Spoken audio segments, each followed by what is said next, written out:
एक दिन की बात है।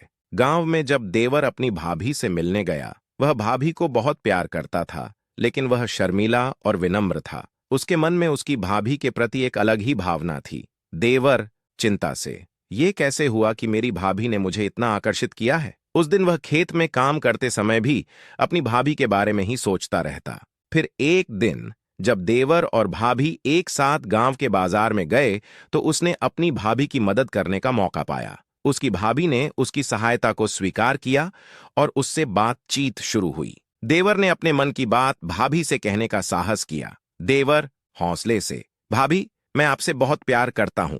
भाभी हैरान, तुम बहुत अच्छे हो, पर हमारे बीच ये संबंध गलत है। इसके बाद भाभी ने देवर को समझाया कि उनके बीच के रिश्ते का सम्मान बनाए रखना चाहिए, और उन्होंने उसे अपने करियर और अपने आने वाले जीवन पर ध्यान केंद्रित करने की सलाह दी। देवर शर्माते हुए, मैं समझता हूं। इसके बाद उनकी भाभी ने उसे विश्वास दिलाया कि वह एक अच्छे इंसान है और अपने जीवन को सही दिशा में ले जाने के लिए उसे साथ खड़े रहेगी। यह थी देवर और उसकी भाभी की प्यार भरी कहानी।